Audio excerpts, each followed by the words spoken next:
Hello, and welcome to the Dance Physio Podcast, a podcast designed to explore ideas and foster discussion around dancer health and wellness. We're here to challenge the status quo, bridge the gap between dance science and the studio, and help change the landscape of the dance industry for the better. I'm your host, Erika Mayall, a dancer turned physiotherapist who is deeply passionate about leaving the dance world better than I found it. I'm so glad you're here. Let's get started. Hello, everyone, and welcome back to another episode of the Dance Physio Podcast. Thank you so much for being here. Today, we are going to be wrapping up our little mini-series on flexibility for dancers. So this is the fourth part of sort of this four-part little mini-series. If you haven't listened to the other three episodes, I do encourage you to go back and listen to those ones.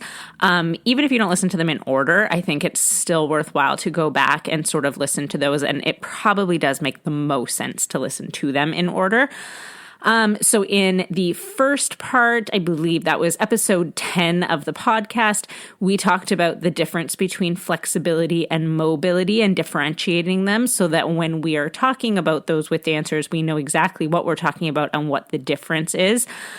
In the second part of the mini-series, we talked about overstretching and kind of what the downfalls and potential risk factors are involved with overstretching. In the last episode, we talked about the nervous system's role in mobility or in flexibility training. And really, the nervous system has been a pretty common theme throughout all of these episodes in this little mini-series on flexibility. And we're going to be diving a little bit more into that today, because today, for episode 14, we are going to talk all about active mobility. And active mobility is just one of the ways that we can help address the nervous system component of mobility. And that will make more sense when we kind of dive into this in the next couple of minutes. But just before we get started, I wanted to say this little mini-series has been really fun to put together, to have sort of a few episodes in a row on a common theme. So if you have requests or ideas or suggestions of other little potential mini-series topics that you'd like to see or to hear, I guess I should say more accurately, please reach out and let me know. I would be more than happy to consider them. So if you think there's a topic that's maybe a little bit too much to cover in one podcast, it's pretty fun to put together these little like sort of mini series on a particular topic or a particular theme. Also, along that same line, it does not have to be a mini-series suggestion, but if there's anything that you're just like really, really curious to learn more about, something you're wanting to hear about on the podcast, please reach out. Let me know. I am more than happy to add it to my list of topics and requests for podcast episodes. And likewise, if there's somebody that you would love me to have a conversation with, please reach out and let me know. I am starting to record some guest episodes to bring on other people from within the dance industry to really just expand our reach and really start to create more community within the podcast. So if you have suggestions of that or somebody that you're just like dying to hear on the podcast, let me know and I will do my best to see if we can make that happen. So we are going to dive into active mobility today. And like I said, the kind of common theme running throughout this little mini series is the role of the nervous system when it comes to flexibility in dancers, or more accurately, when it comes to mobility in dancers. And so we discussed in the last episode how really we need to prioritize making the nervous system feel safe in order to be able to access our fullest mobility or access all of our mobility available to us. And so one of the ways that we can do this, and one of the most effective ways of doing this, is by utilizing what we call active mobility. And it really just helps to promote sort of that nervous system safety. So active mobility is not all that different from mobility. If you remember back to the episode where we talked about the difference between mobility and flexibility, mobility is the ability to move a joint through a specific range of motion, and active mobility is just the ability of a joint to move actively through a specific range of motion. So the key there is that it has to do with active movement. So it's being able to control a movement through a specific range of motion. So if we're thinking about more passive ways of getting into a specific position or to move a joint in a specific way, so that might be an easy example would just be like, say, sitting in the splits or doing a stretch where you're using maybe like a stretching strap or something. So there's like an external force, and that external force could even just be gravity, but it's more of a passive kind of way of getting into or moving those joints through that range of motion. That would be just general mobility or more passive mobility. And then when we're thinking about the active mobility, it's really using the muscles that support the joint that we're moving to move through that. So the easiest way of sort of thinking about this is really thinking about the control aspect. And so it's being able to move through specific ranges of motion with control. And what we see often in dancers is that we will often see a bit of a mismatch between their active mobility, so their ability to control through a specific range, and their passive mobility, so their ability to get into these positions or movements, but not necessarily be able to control those movements. And we talked about this a little bit in the episode on turnout, where we talked about that difference between how much turnout someone may have available in their hip joints, or like that range available to them, versus the amount of turnout they can control, or the amount of turnout they can access through their own sort of musculature, their strength, as we would generally call it. So, like I said, in the dance world, we often see dancers who have big amounts of sort of passive flexibility available to them, but they lack the ability to control it, and especially at these end ranges. And these are the dancers, I see them in the clinic commonly, where they'll come in and say they want to work on, and usually the language they use is they're like, oh, I want to work on like my extension height, or I want to work on getting my legs higher, or things like that.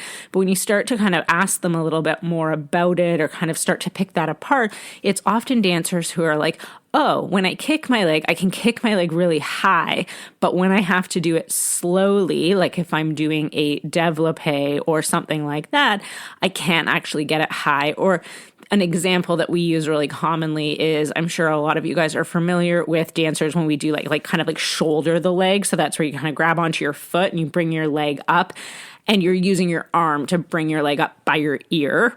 So kind of doing that, like shouldering the leg position. And then if you let go of it, so you take your hand away, and the leg often drops like a fairly considerable amount. And the amount that drops is what we would consider the difference between the passive flexibility or mobility available to a dancer and what they can actively control. And in dance, and like especially certain styles of dance, like where we're doing faster movements, maybe more explosive, more powerful movements, the way dancers often get into those positions is using momentum. And so if we're thinking about like kicking our leg high, or even if with jumps and things like that, we can see things that look really impressive and look like we have really huge amounts of mobility within certain like steps or moves or things that they're doing in a dance. But if we break that down and try and slow it down, dancers are often lacking the control through those specific movement patterns. And if we are lacking that control over and over and over again, but we're somehow going into those positions either using momentum or using compensations or things like that, that can eventually start to make the nervous system feel unsafe. So again, the nervous system's job is to keep us alive. And the number one thing it craves is this feeling of safety. And if it's constantly going into these positions that it feels are uncontrolled or potentially unsafe, it can actually start to kind of guard against those movements. So that's why we want dancers to be able to control their movement through their entire range of motion available to them. And this is especially important right at those end ranges. And so what we'll often see is dancers who might have fairly large amounts of passive mobility. So we would call these dancers sort of quote unquote flexible or naturally flexible sometimes. So they might be able to achieve these pretty extreme ranges of motion. And in certain positions or in certain movement patterns, they might be relatively strong. And so if we're getting them to do movements in more of like kind of mid ranges, so not necessarily at their end of range, they actually might be pretty strong and pretty controlled. But when we start to take them to the end ranges of these movements and then look at their strength in those positions, we often see a lack of strength and control in those positions. And this is, I think, also one of the reasons, if we think back to one of the really early podcast episodes that I did that was sort of the importance of dancers seeing a dance-specific physio or just accessing dance-specific healthcare.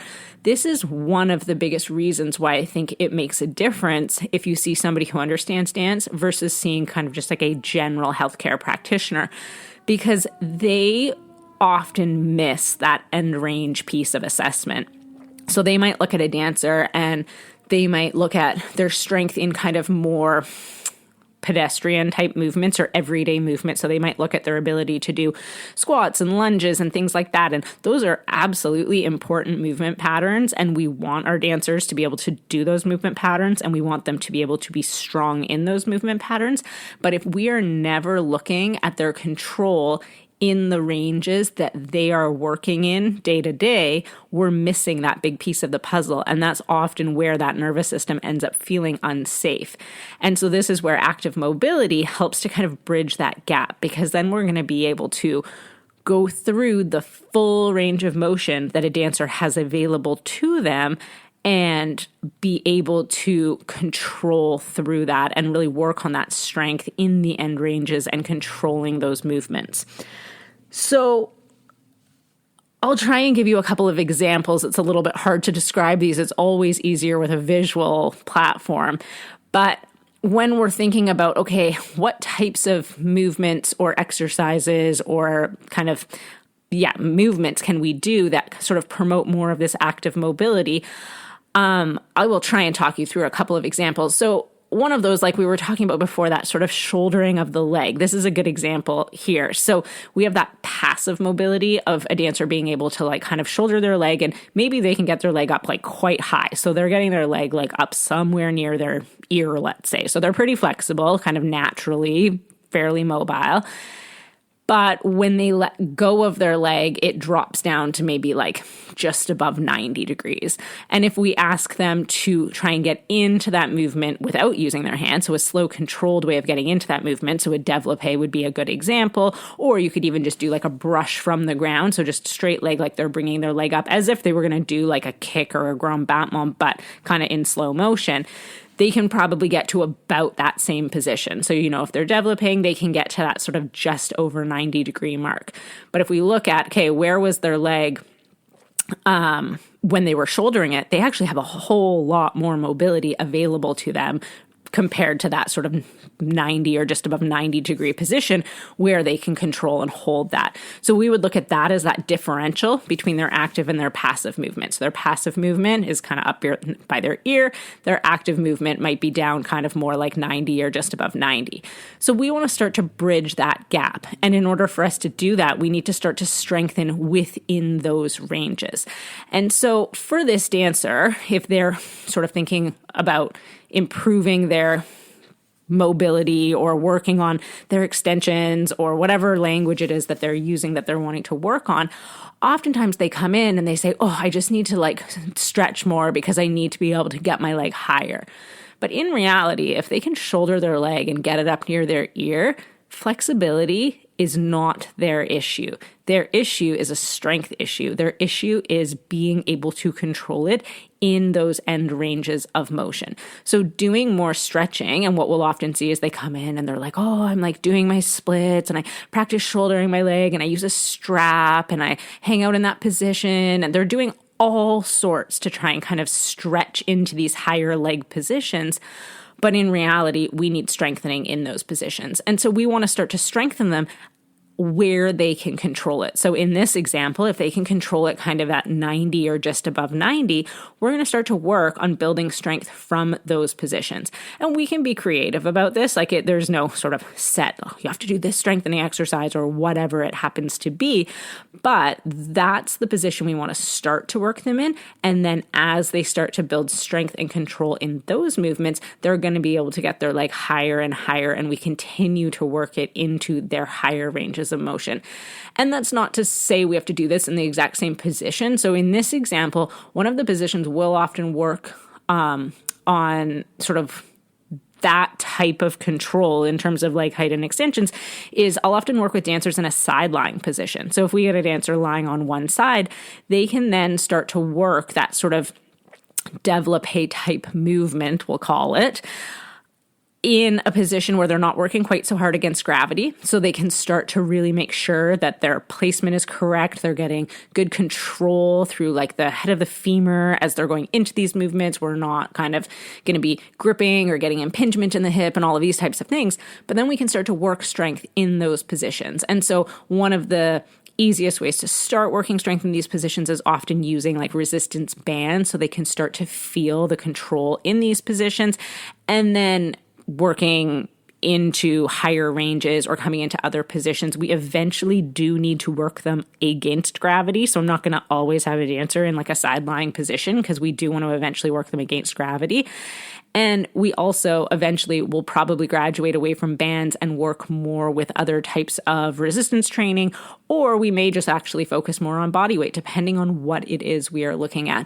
But the whole premise of this and with active mobility is that we are strengthening and controlling the movement throughout the entire range available to the dancer, and especially at those end ranges.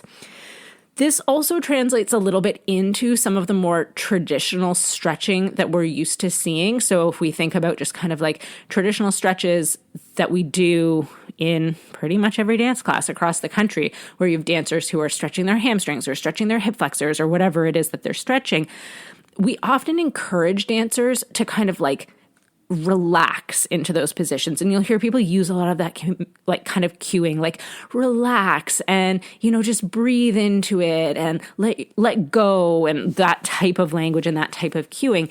And on one hand, I know where that is coming from, and potentially people are trying to get people like a little bit more regulated in their nervous system. And so kind of tapping into a little bit more of that parasympathetic side of the nervous system by like using cues like that. But in reality, we don't want our dancers to be completely relaxed even when they're doing more static stretching, because we want the muscles surrounding the joints that we are stretching to be engaged and be active so that they are controlling that movement. And again, that's a way that the nervous system is going to feel safer, and it's not going to feel like this kind of uncontrolled and scary position that they're going into.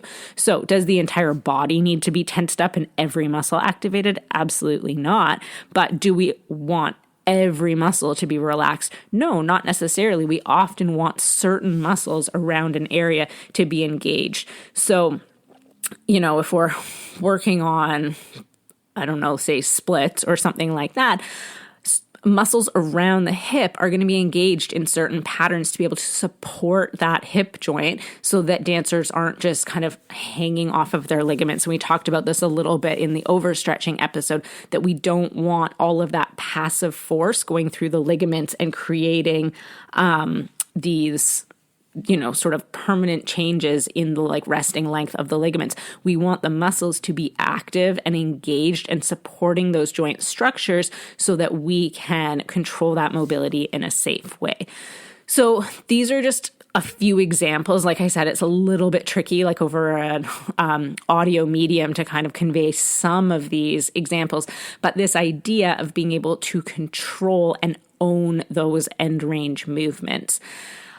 I love active mobility and feel like it's a really, really amazing thing to add into dance conditioning classes, especially if you have, like a stretch and strength class. But even if you're just working on some mobility stuff in a regular dance class, or if you have a tech class that focuses on a little bit more of that, because it's often a really nice sort of like playing field leveler for dancers, because I'm sure, especially if you're a teacher, you've all experienced the dancers who are kind of naturally fairly mobile or fairly flexible. They go into those classes and you're sort of like taking them through stretches and they're just like, I don't feel anything. I don't feel a stretch here. What should I be doing? I can't feel this. Like that type of feedback. They get a bit bored by it and they're often kind of checked out because they're just like going through the motions, but they're not necessarily getting a whole lot out of it.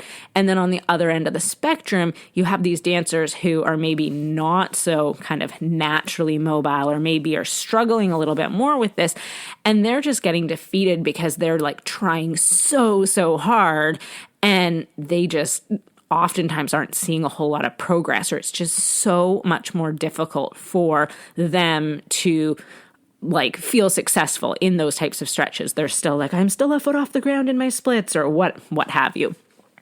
And when you start to implement some of this active mobility stuff where you're really challenging dancers to try and close that gap between their passive and active range of motion, it's really quite humbling for some of those naturally flexible dancers, because what you'll often see is they often have quite a large gap between their passive and their active mobility.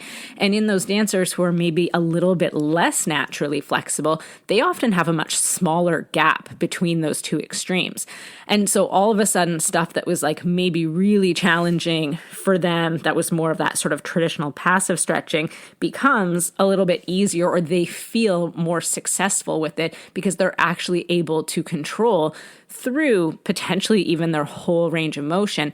And these dancers who before weren't necessarily getting a whole lot of benefit of some of the more traditional static stretching practices, all of a sudden are gaining so much more benefit from having to do this more actively and really build up a little bit more strength in those positions. So I'm not at all saying that like that sort of more passive or static stretching practices, like the kind of more passive or sort of passive stretching that we're used to in the dance world, I'm not saying that we should never, ever be doing those, but I am saying that we really need to consider making sure that we're also including more of this active mobility where we're really controlling and owning the movement through that full range of movement. And so it's not necessarily an either or, it's probably more of an and so we're really kind of like being safe about what we're doing. And what you will often see is when you start to implement more of this active mobility, you actually see progress faster in dancers, because the dancers who need more strength are going to get that, and they're going to be able to control and sort of match their passive and active mobility a little bit more closely. And the dancers who have maybe struggled to make progress with their mobility, their nervous systems are going to feel safer, and they're going to feel more they're going to feel like their progress is happening faster as their nervous system feels safer and is allowing for more of that mobility to happen within their body. So, like I said, it's not to say that we have to throw out every single one of our kind of like more traditional stretching practices or things that we were used to doing, but we just want to make sure that we are also incorporating this kind of more active mobility side of things in addition to.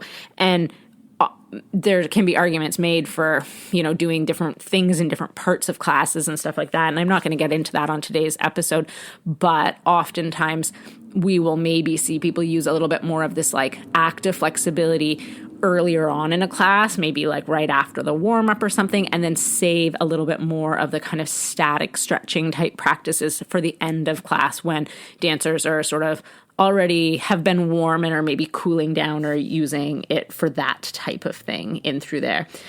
So I hope that has made things a little bit more clear in terms of active mobility and what it is and why it is important for dancers.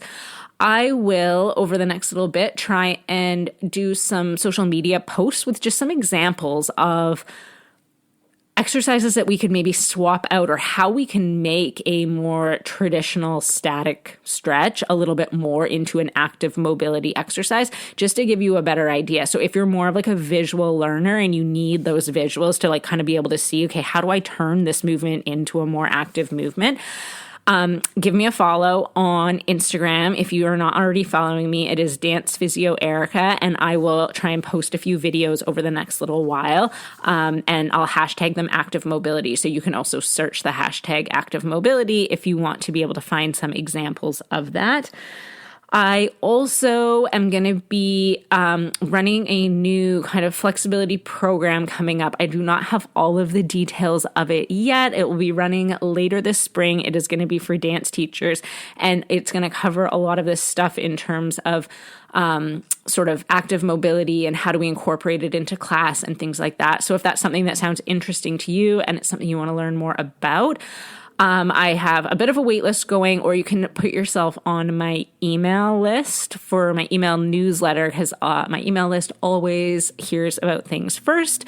And I will put both of that in the show notes. So a link to sign up for the newsletter, as well as a link to add your name to the wait list if you specifically want to know about this kind of upcoming flexibility program. Like I said, if you have suggestions for further podcasts, and especially if there's sort of something that you think might be a little bit of like a mini series, I would love to hear it. And so reach out, send me a DM, send me an email. I love hearing all of your feedback. It's been so fantastic to connect with people over the podcast. And I'm going to wrap it up and leave it at that. So thank you so much for joining me for this flexibility mini series. It has been so much fun to put together, and I hope that it's like opened people's eyes a little bit and giving you a bit of food for thought in terms of how we approach flexibility within the dance world and ways that we can think about potentially keeping our dancers safer while still achieving the degrees of mobility that are expected within the dance world for dancers to perform at their highest level. So thank you so much for listening today, and I will see you here back next week with a new podcast episode. Have a great rest of your day.